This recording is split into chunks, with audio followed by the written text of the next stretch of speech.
Hey friends, it's Sharon and welcome back to Beauty and Beyond.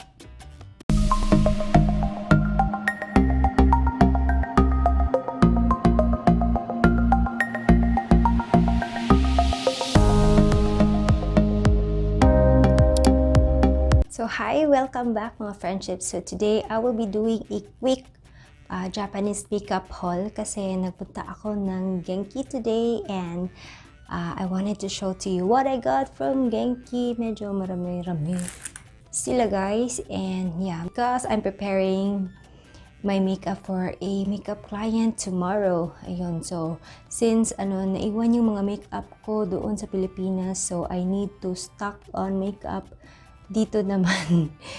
Ayun, yun nga lang, napagastos tayo guys. So ayun, kasi mahirap din dalhin yung mga makeup na nandoon na kasi hindi na magkasya sa bagahe guys. So ayun, iniwan ko lang doon. So and I also thought na meron namang mabibiling mga makeup din naman dito. So hindi din mahirap na maghanap ng mga panibagong makeup din. So okay na din yun. So before we get started, make sure that you give this video a thumbs up and also subscribe to my channel if you are not yet subscribed, and make sure that you hit the notification bell so that you will be notified every time I upload a new video. So with that being said, then let's get started with this haul.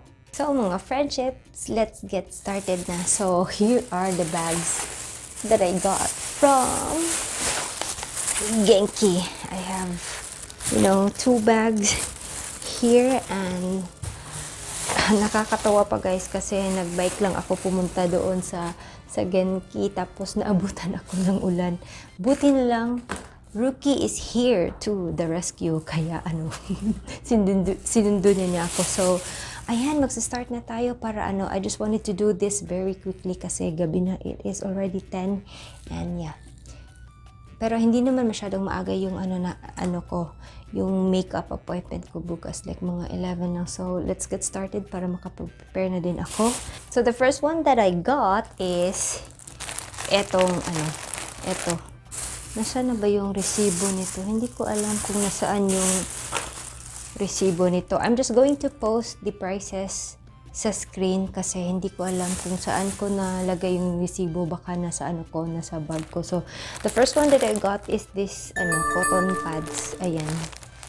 I don't know, I wanted to try this one. Mura lang naman to, 298 for two packs ng cotton pads kasi parang napansin ko yung cotton pads na nabili ko from Daiso, medyo itchy siya sa aking face. So I decided to get this one from Genki. This is, yeah, like I said, I'm going to post the price sa screen na lang. Ayan, ito yung una.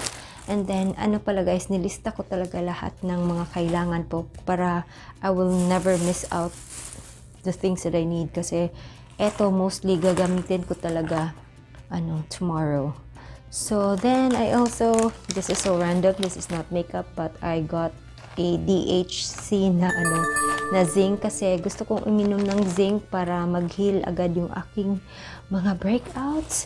And then the next one is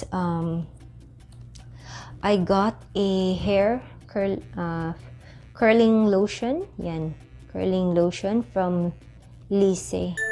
Kasi maganda na gumamit nito guys kasi pag I don't know, it's so weird, pero I don't know sa Pilipinas pag meron ba tayo nito, but if I'm going to use this one before I curl my hair, mas naglalast yung hair for a long time. And this particular brand from Lise is a very good one. Tapos yung ginagamit ko din before is from Daiso pero hindi ko na mahanap, so eto na lang. Yan, from Lise. And then I also got anong tawag nito? Hairspray from Cape. Ayan. Ito naman is yung 3D extra keep nila. Hindi siya super hard lang, extra keep. Nan ichinichi. Basta dito, ibig sabihin nito na i-keep niya. I don't know. Basta extra keep. Yun, basta ito, hairspray from Cape cape. And then, ano pa bang mga hair products na kinuha ko? I think yun lang para sa hair. And then, the next one that I got is foundation. Revlon Color Stay na foundation. Yung normal skin, hindi for dry skin. Kasi parang, I think they have yung pang dry skin din na na foundation. Ito from Revlon. So, I got 150 puff and 370 toes kasi eto lang, dalawa lang naman yung lagi kong binibili na guys, na foundation. Yung pinaka lightest shade and then itong pinaka darkest shade, tapos minimix ko na lang sila. And then the next one na binili ko is concealer. This one from Daisoholic. I've been really wanting to get this concealer for a long time. Dati nakikita ko siya mga ilang years na ba? 4 years ago sa Cotin. Na-remember nyo guys nung lagi akong bumibili sa Cotin.jp. Tapos nakikita ko siya, but I did not know na maganda pala siyang concealer. Not until yung mga marami nang nagre-review nito sa mga Pilipino na YouTuber. So, maganda pala siya. Sana trinay ko na siya before. Hindi na. Yeah. Sana nag-try ako. So, I got 2 of this from Daisoholic. And then, the shade that I got is light beige and natural beige. Yan. 1.25 and 1.5. Tingnan niyo naman, number 1 sa dito sa Japan. May yan. You can see that. So, yan. Ito, dalawang concealer. And the next one that I got is a moisturizer from Hadalabu. This one is the Shirojong. Meaning, whitening. Naguguluhan ako when I got this one. Basta gusto ko yung, lotion milky. Ito naman is yung, hindi siya yung lotion. Milk. Ayan, milk. Yung milk sa kanila. Yung parang, light lang na moisturizer. So, ito safe for any skin. Yeah, yung Hadalabu. And then, the next one that I got is powder from Maybelline Fit Me. I didn't know if mas mahal siya dito or sa Pilipinas. I forgot how much yung bili ko sa aking Fit Me. Pero, yeah, I forgot. But this is such a great powder. Kinumpare ko siya sa mga powder na nandoon. I've been tempting talaga to buy the integrate na powder, but this one from Fit Me, and I got the shade medium buff, which is 225. Ayan, I don't know if you can see that. And then I also got an eyebrow mascara from Daisoholic. This is their natural brown. Ayan, ito yung favorite ko na eyebrow mascara from Daisoholic. Mura lang, very affordable. Next is, I also got a lip balm from Vaseline kasi kailangan mo talaga ng wala na yung Nivea na, yung lip balm ng Nivea, yung lagi ko ginagamit before sa aking mga clients. So, eto lang yung nakita ko kanina sa Genki. So, ayan, parang I'm excited. Meron din tayo nito sa Pilipinas. Yan. And then, the next one is another like, brow product. This is from Integrate Crazy. Ayan. Eyebrow, and the color that I got is, anong kulay ba to? Brown. I got the brown. Tapos, eto yung favorite ko na, na eyebrow pencil. Pero this one is the, eyeliner pala to. Sorry, mali. Eyeliner na brown pala from Integrate Crazy. Ayan. Brown. And then, ito pala yung, eyebrow. Ito, eyeliner. Tapos, eyebrow. Kasi parang iba. Yan, eyebrow. Tapos, yung shade naman ng eyebrow from Integrate Crazy is dark brown yung kinuha ko. Ayan, Mura lang din to. Very, very affordable. And then, I also got, ano pa ba sa eyes? Ito. Yung brow powder from Zizan. This one is the 01 or soft brown. Ayan. Affordable lang din to guys. Yung brand ng Zizan. Affordable lang din siya. And then may brow pa. And wala nang brow. So the next one that I got is eto. Yung eyelash curler. Favorite na eyelash curler ko from Can Make. Ayan, eto. Medyo iba na yung packaging niya. Dati-dati kasi pink siya. Ngayon is purple na. Tapos, I always get the wide type 1, which is the 40mm kasi hindi niya napipinch yung aking eyes. Ano ba? Parang masyadong serious ako sa video na to. So, ito I highly recommend this one from Can Make, yung eyelash curler nila. And then, grabe, ito. Ito talaga yung unang-unang hinanap ko, micellar water. Kasi akala ko walang micellar water dito. So, before I went to Genki, sabi ko na na lang, witch hazel. Kasi dati nakikita ko yung witch hazel pang cleanse ng face. Tapos hindi ko mahanap si witch hazel. Buti na lang nakita ko to. Yung una ko nakita is one from Hadalabo, and magkaparas lang sila ng price, but this one is 500 ml. So, mas tipid to. I don't know from what brand is this. Hindi ko alam. But, I decided to choose this one kasi it is for, sensitive skin. Kasi, di ba, hindi naman natin alam kung sensitive ba yung client natin or what not, diba, yung mga ganun na instances. And this says na cationic surfactant free, fragrance free, colorant free, paraben free, alcohol free, and oil free. So it is a very promising micellar water, and meron din siyang Monde selection na gold award. So yun din yung nagpa-decide sa akin na bumili nito, micellar water na to. Grabe yung hirap ko sa paghanap nito, guys. As in talaga. I also got a, tawag nito? Lip pencil. I think dalawa yung kinuha ko na, lip pencil. Yeah. Pero hindi ko alam kung nasaan yung ibang lip pencil. Pero ito is from Integrate Greasy pa rin. Ayan. Brown naman, pero nung sinwatch ko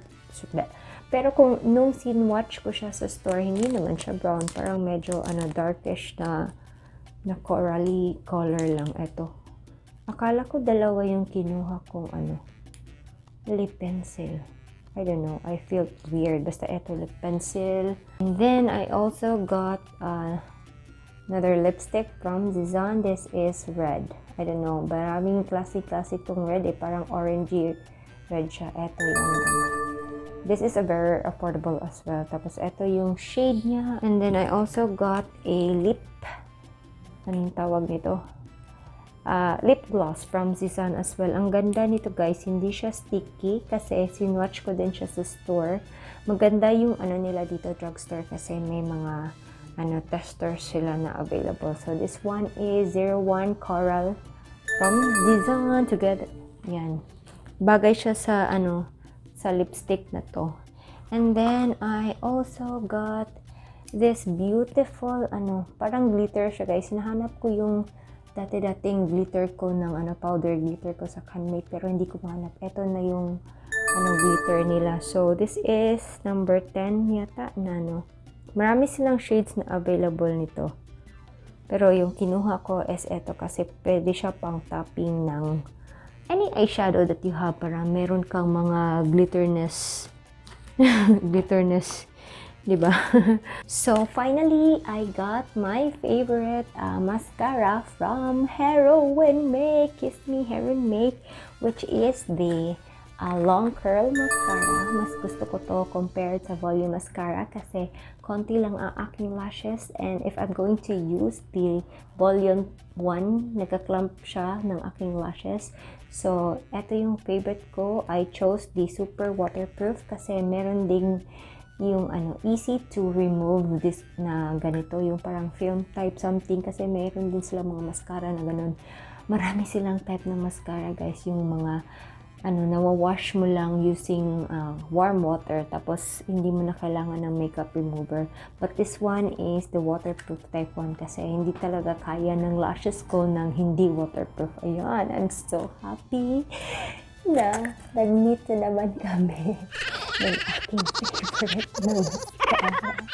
It's been a while. Oh my God, it's been a while. And I also got an eyelashes kasi kailangan ko ng eyelashes kasi parang bongga yung makeup na ipapagawa ng aking client tomorrow. So, I got these lashes. Medyo mahaba siya from Diamond Lash. And this one is the celeb eye. Celeb meaning celebrity eye. Yan. Celeb eye. Volume series ng Diamond Lash. Ayan. 5 lashes na siya. Medyo anong tawag niyan? Dramatic na eyelashes. And then, if kung meron tayong eyelashes, dapat meron din tayong eyelash glue. This one is my favorite. Yan, from DUP, D-Up or DUP. And I got the clear type, and this one is waterproof. I got a little confused kasi may isa din nito na parang sinasabi na super hard. I don't know what they mean about super hard. Hindi ko alam. Tapos quick lang din. So, since hindi ko alam kung eto ba yun or eto yung ginagamit ko before. But, eto naman, it says super strong, easy to use, brush on glue. Ayan, super strong daw. Ayan, no? And then, I decided na eto nilang kunin ko kasi number 1 din. Yung Cosmo na review website dito sa Japan, malaking review website dito sa Japan, number 1 siya. So, maganda talaga siya if nag-number 1 siya sa Cosmo, diba? So, ayan, from DUP, my favorite as well, a brush cleaner. Eto, grabe, kailangan ko to. The struggle is real talaga nung naglinis ako ng aking brush. Ginamit ko na lang yung brush ng ng suklay ko. Pero nahirapan pa rin ako. So, I'm happy that I saw this one pala. Some hair ties kasi baka kailanganin ko ng hair tie. Wala akong binili na hair tie. Ayan. Hair tie. Konti lang to. 6 lang. Ayan. Hair tie. And then, I also got a hair roller. Ayan. Kasi dalawa lang para dito lang sa taas. Pang volume natin. Bukas. And then, ito talaga yung pinakamahirap na hinanap ko. Nagpunta pa ako sa ibang Genki na store. Kasama ko na si Ruki. Tapos, ito siya, yung Kosei na Spray Makeup Refresh Mist. Dati ang dami-dami nilang mga makeup mist before. But I don't know, for some reason, nakikita ko, meron naman, dati meron yung Zizan, mga ganyan, ang dami-dami. Pero ngayon, I don't know what happened, pero wala na silang mga makeup mist. Tapos, eto na lang yung natira from Kosei Express. This is their Spray Makeup Refresh Mist. Pwede mo siyang gamitin before and after ka mag-makeup. Ayan, grabe. Akala ko, hinahanap ko talaga saan ba yung kasi halos lahat, wala sila. Even sa mga Maybelline, Revlon na nila, or sa L'Oreal, wala talagang makeup setting spray. So, yun. Dati meron, pero I don't know bakit may iba na. So, ayan, from Kosei! This is so random, but I got a fabric conditioner. My favorite one from Aroma Rich. Ayan, ito si Juliet. And then, I'm just going to share this to all of you. Hindi ito galing sa Genki, but dumating na yung pinsan ko from the States, and I finally got my hands on my eyeshadow. Are you excited, guys? So, ito yung box. Ayan. So, yung laman nito is tada! Ito! Yung eyeshadow palette from Juvia's Place. I'm so excited to be using this one kasi ang gaganda. Tapos may elf pa pala ako, hindi ko na nakuha nandoon. May binigay din siya na elf na yung primer. Tapos yan eto. 2 eyeshadow palette and isang blush palette. Ayan. So I'm just gonna quickly show to you the inside of this one. Ayan, ito yung isang palette. So pretty. And the blush palette. Ayan, this is the Saharan Blush Volume 2. Ito pala is the Nubian 2 palette. And then, ito naman is the Saharan by Juvia's na eyeshadow palette pa rin. Ayan. Ayan yung eyeshadows, guys. Oh, I'm so excited. I cannot wait to get my fingers on them. Talaga, yun lang. I just wanted to share this kahit hindi to from Genki. And then I also bought a new hair curling hair iron from my favorite brand na curling electrode curling stuff. Ano ba yan? I don't know what I'm saying. Bala na kayo mag-understand nun, guys. So this one from Salonia. Yung hair iron pala na ginagamit ko is from Salonia as well, and that one was a very good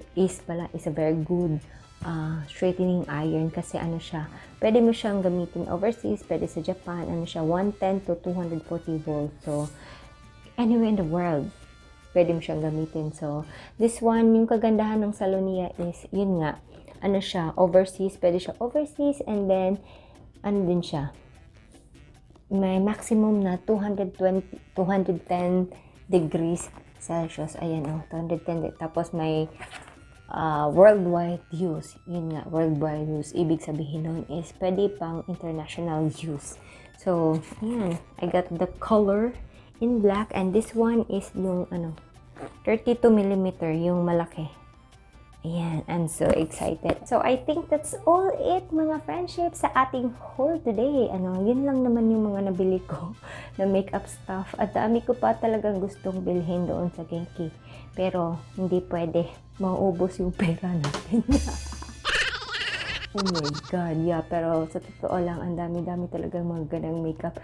If you are a makeup addict or makeup junkie, makeup geek, or what, ano pang tawag niyan, ka talaga, yung parang you will be tempted talaga to buy all those makeups na nandoon kasi ang dami-dami, guys, ang dami-daming mga bago, lalo na sa yung sa Kanik.